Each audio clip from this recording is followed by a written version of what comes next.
Well, I'm Mr. Carlin. I'm a theater teacher and director, and like I said, I've been doing it for close to 30 years. I've loved it since high school. I enjoy working with kids and putting together great shows. I will admit we don't do typical high school plays.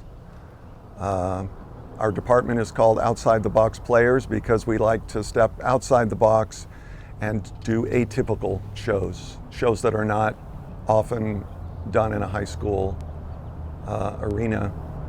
And we find those shows to be, I'll say the word, we find those shows to be more competitive. The ones that have a really deep meaning and intensity and make bold statements about humanity. And we would love it if there was a large audience that comes in Friday night, May 6th, for the 7:30 show.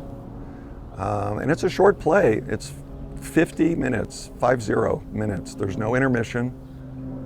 It's pretty intense. I'll let you in on what happened at the zoo, but first I should tell you about why I went to the zoo. I went to the zoo to find out more about the way people exist with animals, and the way animals exist with each other, and with people too. Probably wasn't a fair test with everyone separated by bars from one another. The animals always from each other, and always people from the animals. But if it's a zoo, that's the way it is. Move over. I'm sorry, haven't you enough room? And all the animals are there, and all the people are there, and it's Sunday, so all the children are there.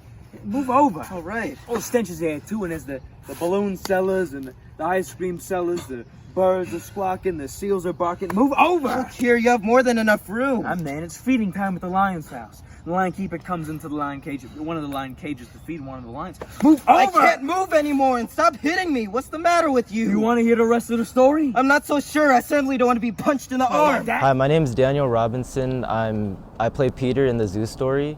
I'm reflecting on how I had everything situated, everything. I have my routine that I go by every day, and Jerry kind of messes that all up. So then I start questioning myself and how I feel about my marriage, my kids, and everything, and it kind of makes me lose it with Jerry.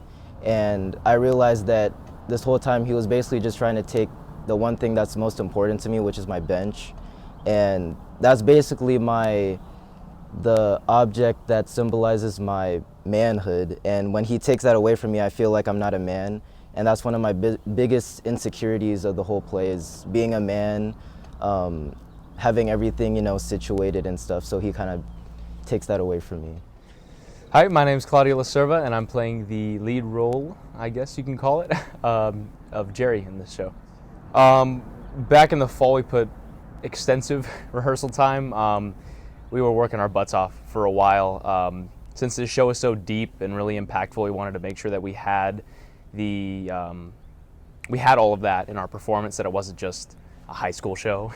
And I think that's what sets us apart from a lot of other schools and stuff like that. Obviously, we won our division. It's because of all the time that we take to fine-tune stuff and find the real connection in the show. The way Albee writes, and the whole overarching kind of theme of it is the disconnection just between people who've been neglected by society and stuff like that. And I feel like there's a lot of stuff that we can really dig into there. So it took a while, but that whole rehearsal process was really just bringing the best out of the show. I need to say that I've been teaching and directing theater for close to 30 years, and it is a director's dream to have the actors that I have in the Zoo Story, Claudio and Daniel, because they have an endless amount of energy and enthusiasm and intelligence, and they, like me, don't want to stop working on the show, trying to make it even better than it was last fall.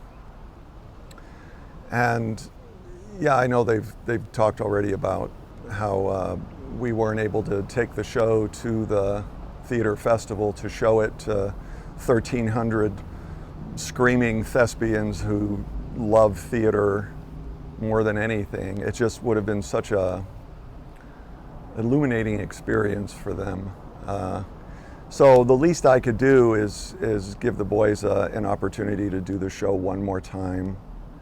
And we're also doing it again this spring to give people on campus who did not have a chance to see it the first time. So we've just been finding little stones to turn over and find things that we could iron out, you know, just kind of flesh out, work on, make, like I said, make even better than they were last fall. And there are some silent moments in the show, moments when somebody's not, one of the characters is not talking. And I always wonder, what is the character communicating to himself while he is sitting there not talking? There's still a life going on. Just because you're not talking doesn't mean you're not acting. So we've come up with 4 places in the show. 2 of them involved Daniel and 2 of them involve Claudio. And they're going to work on what's called an inner monologue, which is the voice inside your head.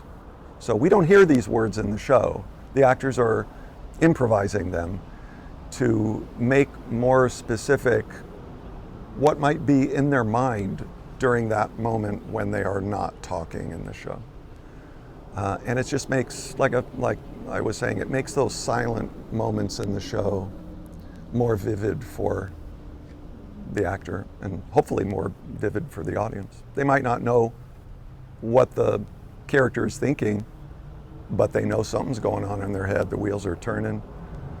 And it's just one of many ways that we've been trying to enhance the show, try to make a great show a greater show. Is it with me? Is the problem with me? What am I doing wrong? What is it? I try my best to hear her out when she's venting to me, and I kind of get what she's saying, but it's like she's never happy. I'm happy. My entire life, all I've asked, all I've ever wanted, is somebody to just listen. Just try to understand. It doesn't matter if you can't relate to what I'm going through. Who the hell can? I just want somebody to listen. To make me feel important for 1 second. I've had everything in order until now. Is that why my wife is so disconnected from me? Because I just don't understand her, my kids? It's like he's shoving a mirror into my face, showing me how I'm like all the others that treated him like crap. How will I go home after this? Maybe that's it. Maybe I'm selfish. That's why I feel so disgusted, and that's why my kids don't want to be around me, my wife. Go, Peter. Go back to your home, and your nice family, and your wife, your kids. I hope you enjoy that. 'Cause you deserve it. If this is it, I'm happy. I've done everything I could.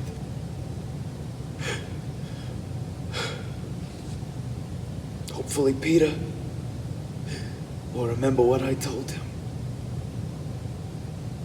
I just hope he doesn't end the same. He doesn't end up like how I did.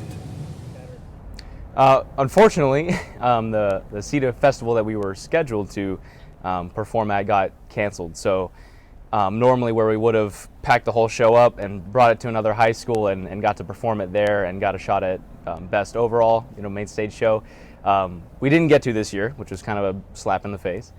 But I think the Encore is really important because it gives us that final closure. And after a while away from the show, it's given us a chance to come back one more time and kind of break things down again and really just bring it back up to speed and do it one more time. Something so simple.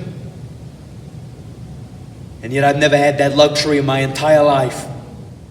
And the people who have it all can't even give 10 seconds to somebody else. much does it take to listen?